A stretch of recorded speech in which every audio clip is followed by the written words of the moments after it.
Nessa reflexão de Natal, eu gostaria de conversar com vocês sobre buscas. E, para tanto, eu queria contar duas histórias para vocês. A primeira delas é uma história inspirada num conto de Lev Tolstói, chamado De Quanta Terra Precisa um Homem. Nesse conto, Lev Tolstói fala acerca de um camponês russo que vivia e sustentava sua esposa e filhos a partir dos frutos da terra que ele cultivava. Certa ocasião, sua cunhada veio visitá-lo e ele ouviu a conversa entre ela e a sua esposa. As duas irmãs estavam conversando sobre vantagens e desvantagens da cidade e do campo. A cunhada desse camponês que morava na cidade falava acerca das benesses da cidade, das vantagens da cidade em detrimento dos problemas e adversidades do campo. Quando aquele camponês ouviu essa conversa e percebeu a sua esposa sendo intimidada pela irmã, ele pensou consigo mesmo: se eu tiver terra suficiente, nem o diabo eu precisarei temer. A partir daquele dia, aquele camponês tomou uma decisão. Ele iria trabalhar muito e conseguir mais terras, e foi o que ele fez. Ele trabalhou incansavelmente até juntar recursos e adquirir mais terras, e posteriormente fez novamente mais recursos para ter mais terras, até o momento em que ele se tornou um homem rico. Mas isso não era suficiente para ele. Por isso, certa ocasião, ele ouviu falar de uma terra distante, onde a terra era altamente produtiva, muito boa, e o povo que possuía aquela terra era um povo muito ingênuo nas negociações. Ele tomou a decisão, então, de deixar a sua propriedade, deixar sua esposa e filhos e viajar para essa terra distante com o propósito de adquirir mais e mais terras. Quando ele chegou naquela região, depois de dias de viagem, ele constatou que tudo que ele havia ouvido era verdadeiro. A terra ali era muito boa e o povo muito ingênuo. Ele ouviu daquele povo que por uma porção de dinheiro ele poderia ter quanta terra ele conseguisse percorrer no período de um dia. Ele teria que sair no primeiro raio de sol e percorrer a terra, e ao voltar para o mesmo ponto, antes do último raio de sol, e toda a terra percorrida seria dele. Aquele homem aceitou essa negociação e na manhã seguinte ele estava preparado antes do sol nascer, num ponto estratégico junto com os líderes daquela vila. Então, quando o primeiro sol, do primeiro raio do sol surgiu, aquele homem começou a correr na direção do norte, resoluto, determinado a conseguir naquele dia a maior quantidade de terra possível. Ele avançou então para o norte, e quando ele pensou ser já o momento de começar a contornar, ele viu um lago muito bonito, um pouco mais à frente. Ele não resistiu, ele disse: eu tenho que colocar aquele lago na minha propriedade, e ele contornou o lago e aí sim seguiu para o oeste. E ele tentou continuar no mesmo ritmo, mas o cansaço começou a bater, e num determinado momento ele olha para o sol e percebe que o sol já havia passado do meio-dia e começava a declinar.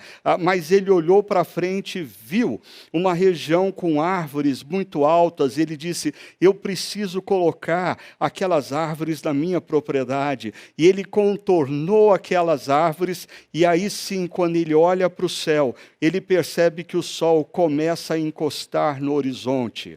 Desesperado, ele decide correr em linha reta até o ponto de partida, o ponto de onde ele havia saído, e os líderes daquela vila o esperavam. No entanto, as suas pernas já não correspondiam. Ele constantemente tropeçava, ele não tinha mais força, ele tentou buscar do mais profundo do seu ser energias para conseguir chegar aonde os líderes da vila estavam, mas ele cai, ele se levanta novamente e percebe que ele já consegue avistar no horizonte os líderes da vila o esperando, e ele caminha mais um pouco, mas ele cai novamente, ele se levanta, e assim ele caminha um pouco e cai novamente, até que, faltando poucos metros para ele chegar aonde os líderes da vila estavam, ele cai para não mais levantar.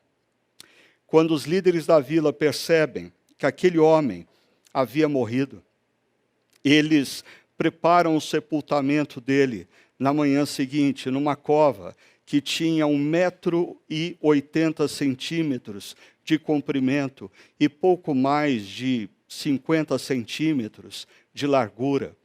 De quanta terra precisa um homem? Tolstói responde: para viver nunca saberemos, mas depois da sua morte, basta-lhe 2 metros de terra. A história desse camponês russo reflete grandemente o que muitas pessoas hoje em dia vivem, buscando de maneira insaciável coisas, bens, títulos, status, recursos financeiros, colocando nessas coisas toda a expectativa de terem as suas vidas preenchidas e valorizadas diante dos seus amigos e parentes. O problema é que essas coisas, elas não só não têm o poder de nos preencher, como elas têm, sim, o poder sedutor de nos tornar reféns das nossas próprias buscas. E assim como esse camponês russo morre porque a sua busca se tornou uma busca insaciável. Quantas pessoas têm perdido a sua saúde física, sua saúde emocional, perdido o seu casamento, perdido os seus filhos? Por quê? Porque está envolvido numa busca insaciável. Mas eu disse para vocês que eu ia contar 2 histórias. E a segunda história é muito própria para esse momento do ano que nós estamos vivendo, porque é uma história que nos remete a uma cena típica do Natal e grandemente representada nos nossos presépios. É a história de alguns homens sábios, magos, homens misteriosos que surgem do Oriente para visitar o menino que havia nascido, Jesus Cristo. Essa história começa da seguinte maneira. Mateus capítulo 2, verso 1 diz: depois que Jesus nasceu em Belém da Judéia, nos dias do rei Herodes, magos vindos do Oriente chegaram a Jerusalém. Antes da gente ir propriamente para a história, deixa eu desconstruir alguns mitos em torno dessa história.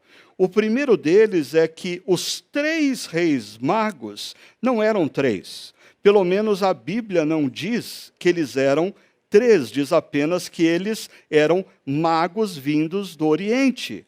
Talvez devido ao fato de que a história termina quando eles entregam 3 presentes, isso ficou associado na mente das pessoas que eles eram 3 reis magos. Mas a Bíblia não nos fala do número 3, nos fala tão somente dos magos.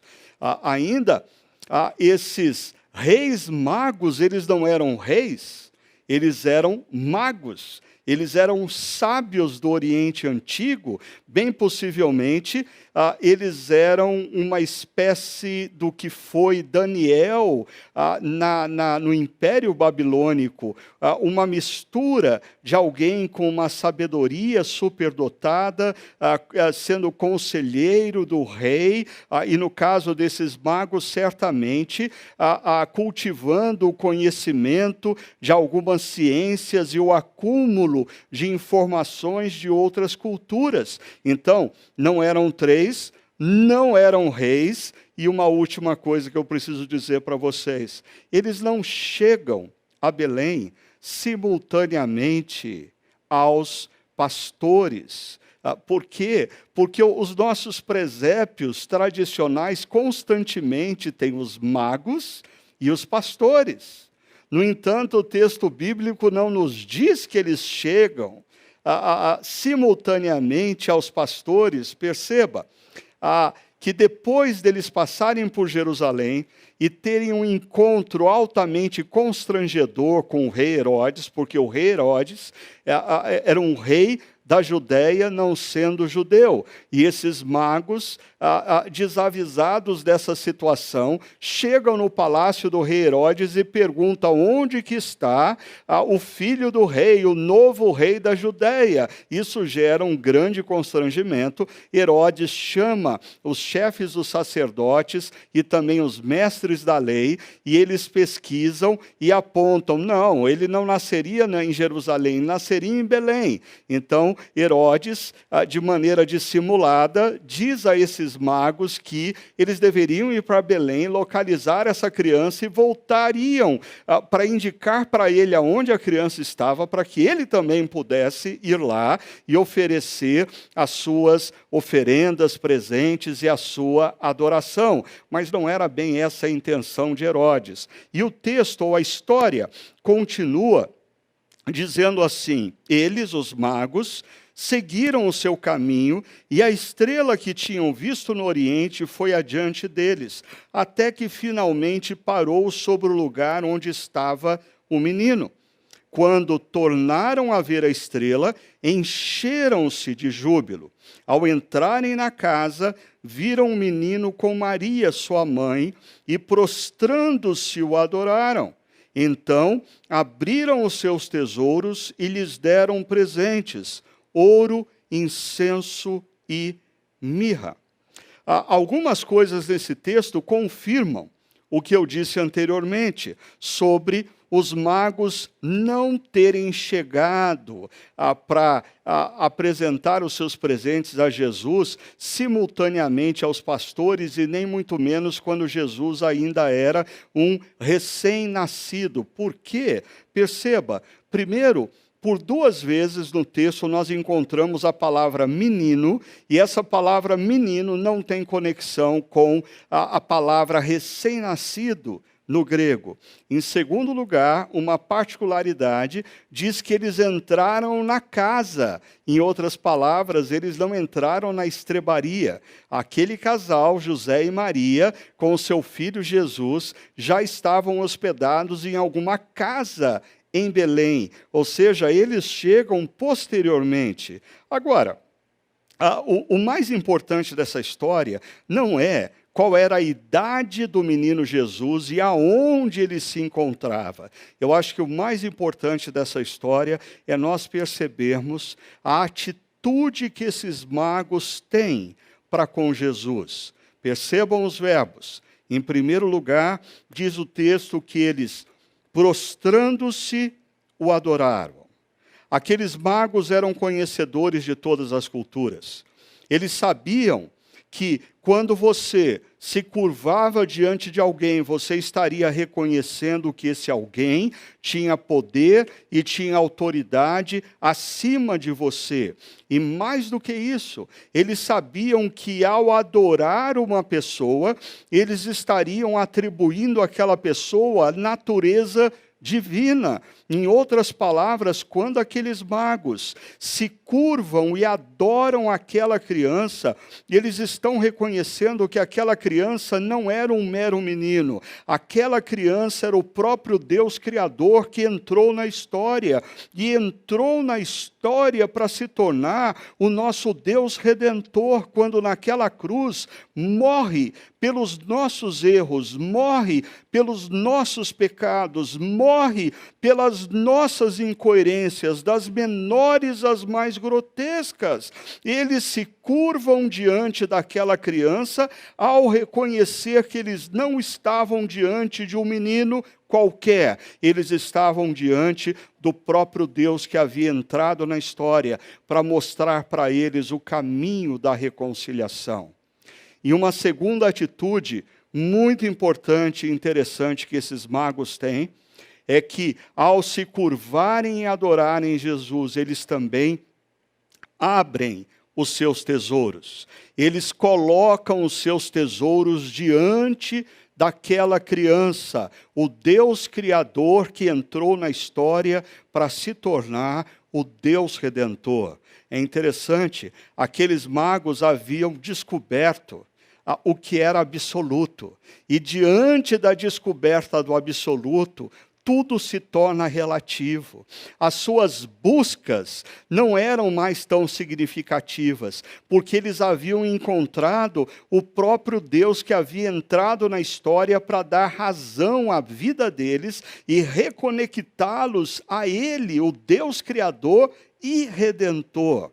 Assim, quando nós vemos esses magos abrindo seus tesouros e colocando aos pés de Jesus, eles estão pegando tudo quanto outrora foram buscas e reconhecendo que aquelas coisas não tinham o poder para dar sentido às suas vidas, e eles rendem tudo o que eles possuem e tudo o que eles são aos pés do menino Jesus. É interessante como no Evangelho de Mateus, a palavra tesouro aparece logo em seguida, quando Jesus está ensinando no famoso Sermão da Montanha. E ele, naquele episódio, ele fala de tesouro como o centro da vida de uma pessoa. O centro que começa a nortear, orientar e consumir uma pessoa quando ele diz: pois onde estiver o seu tesouro, aí também estará o seu coração. Se o teu tesouro é titulação acadêmica, se o teu tesouro é dinheiro, se o teu tesouro é beleza física, se o teu tesouro é sucesso profissional, se o teu tesouro são bens materiais, se o teu tesouro é a sua reputação, isso vai dominar o seu coração e vai dominar a sua vida. E gradativamente você vai se tornar refém dessa busca. Isso torna mais claro quando Jesus, ainda no Evangelho de Mateus, fala algo que aquele camponês russo certamente precisava ter ouvido dos lábios de Jesus. Em Mateus capítulo 16, verso 26, Jesus diz assim: pois que adianta o homem ganhar o mundo inteiro? Pois do que adianta o homem alcançar tudo o que ele busca, mas perceba, e perder a sua alma? E Jesus complementa: o que o homem poderá dar em troca de sua própria alma? Quantas vezes pessoas, em busca de bens materiais, em busca de beleza física, em busca de reconhecimento, em busca de status, em busca de bens materiais, acabam por perder a sua própria alma. O que aqueles magos fazem é abrir mão de todas as buscas, quando eles reconhecem que eles não precisam mais buscar nada, porque eles encontraram a essência da vida, eles encontraram a fonte de toda a realização, Jesus, o Deus que entrou na história para nos mostrar o caminho da reconciliação com Ele. Eu queria terminar essa reflexão levantando uma pergunta para você. Qual dessas duas histórias está mais relacionada com a sua vida nesse Natal, do final desse ano tão conturbado e complexo que nós vivenciamos? Será que o seu Natal está mais parecido com a vida do camponês russo? Você tem se perdido nas suas buscas. Nas suas buscas você tem invertido prioridades. Nas suas buscas você tem se esquecido do essencial. Nas suas buscas você tem colocado a sua esperança de sentido da vida no que não pode te oferecer essa esperança e tem se tornado refém dessas buscas. Ou o seu Natal está mais parecido com desses homens que vêm do Oriente, olham para Jesus, reconhecem que Ele é quem Ele iria afirmar ser, o próprio Deus que entrou na história, e o que Ele fez naquela cruz foi totalmente suficiente para nos reconciliar com Deus. E quando nós compreendemos isso e dizemos, Senhor, eu me rendo a Jesus, e eu quero que Jesus seja o meu Rei, o meu Senhor, Ele preenche o vazio do nosso coração. Nós podemos deixar absolutamente tudo aos pés dEle, porque quando nós identificamos e reconhecemos Jesus como o absoluto, tudo se torna relativo.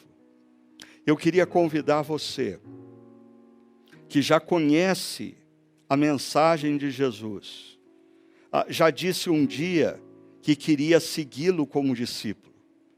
Eu queria convidar você nesse Natal para parar e refletir se você tem sido consistente e coerente com essa afirmação, ou você tem se perdido em buscas, você tem corrido atrás de coisas e se esquecido que a vida só tem sentido quando nós buscamos em primeiro lugar o reino de Jesus, o reino dEle, e aí Ele coloca ordem no nosso mundo interior.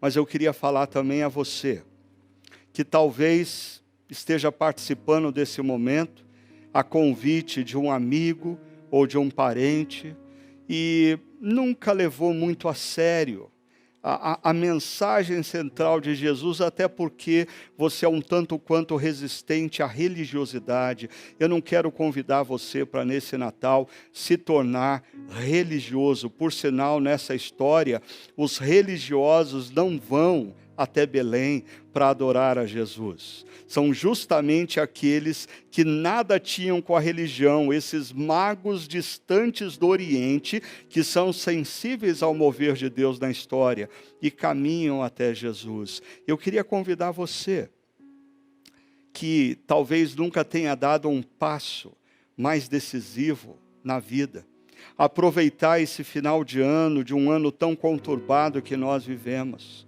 para você reconhecer que as nossas buscas, elas não estão sendo suficientes para preencher o vazio interior da nossa vida, e quem sabe você possa olhar para esse menino e perceber que ele é mais do que um menino, ele é o próprio Deus que entrou na história por você, por te amar e para mostrar para você o caminho da reconciliação com Ele. O seu Natal, num ano tão complicado como o nosso, 2020, pode entrar para a sua história como um Natal a ser esquecido, de tão complexo que é o contexto em que ele está inserido.